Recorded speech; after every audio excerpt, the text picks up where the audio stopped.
Hey, what's going on YouTube? Be Righteous here from Identity with another build video. I wanted to talk about an explosive build. I know there are a lot of explosive builds on YouTube, but I wanted to specifically talk about a talent that not many people utilize on those builds.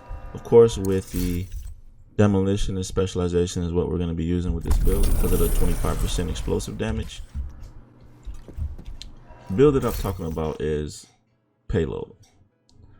Most of the people who use explosive builds use ongoing directive chest pieces with the explosive damage attribute. This is pretty low. I've seen people that I know that have up to 25% explosive damage, which is crazy. And they do it because they want to activate as many yellows as possible in order to have the BTSU gloves do a lot of damage. Because as you know, the more yellows you have with the BTSU gloves, the more damage you do with your skills. But I'm a little bit more unconventional with the builds that I do. And I like to utilize talents that allow you to do other things as well. So the chest piece that I suggest is the Fenris group, specifically this variant, because this is the only one I really seen with payload and another talent. Usually it's hard hitting on here, so all you got to do is roll off hard hitting and put destructive on, and you'll have this double duo that allows up to 70% explosive damage. This explosive damage doesn't only apply to like your seeker mines and your skills, but it also applies to your weapon. And I use a merciless. This is a great exotic. It's one of my favorites. It has a binary trigger that the first trigger pull embeds a primer in your body, and when you release it, it detonates that primer. So whatever explosive damage you have on your build applies to the merciless, along with your seeker mines and grenades or whatever. So this is one of the reasons why I like payload, because whenever payload is active, that also applies to it. Secondary, I use P416 with Optimus, Allegro, and In Rhythm. Now all three of these talents is what you need because, you know, Optimus is one of the best talents in the game. The less ammo you have, the more damage you do. Allegro for the rate of fire, because the holster talent for the merciless gives you explosive damage when you're firing your primary. So Allegro allows you to get more explosions. In Rhythm is really good because it refreshes your skills. Once every 60 seconds, it has a 5% chance. It's good, it's okay, but the main thing I like to use for refreshing my skills is skilled. Skills has a 25% chance to reset your skill cooldowns, and that applies to every seeker mine, not just one. So if you have 6 mines added to the 4 that already are there, that's 10. So each one of those 10 mods has a 25% chance to reset your skill cooldown. And when I was playing, a couple times I had like 4 or 5 mines back to back. That's the main thing you want on your backpack, of course, along with destructive and as much skill power as you can do in order to activate your mods.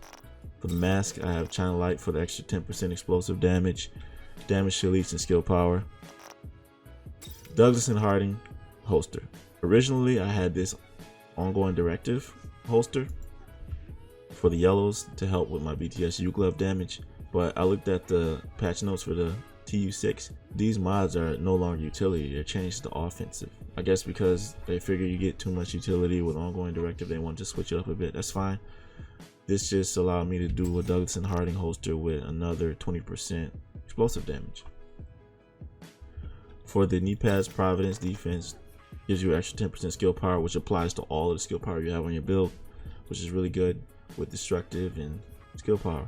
You know, this build is not hard to make. All you pretty much have to do is spam destructive on all your gear pieces. You just need a few essential pieces, that's payload and skilled, with the BTSU gloves. BTSU gloves are really great with this build. It synergizes real well, specifically because of the mortar. It's the artillery turret, and whenever you hit an enemy with this, it causes them to bleed, which activates the BTSU glove. So the synergy is great. I got 5 extra ammo for 9 total. I could put more damage, but this has a 35-second cooldown on it, and 4 shots in 35 seconds is not that much to me. So I sacrificed a little bit of damage for a little bit more utility. 49% radius. I think this is pretty much max. I think 50% is max. This radius is huge. I mean, you could tell the difference so much. And for the third mod, I had damage. Damage is 373,000. It gets increased with the BTSU gloves. But mainly what you want for this is crowd control, and mainly to activate your BTSU gloves in order to do more damage with your secret mines. Now I was fortunate enough to get 2 90+ damage mods on this and skill ace. I could put more damage on it, but my cooldowns are 13 seconds, and if I was to put damage on this, it'll make the cooldown probably like 20 to 25 seconds, and I'm not having that.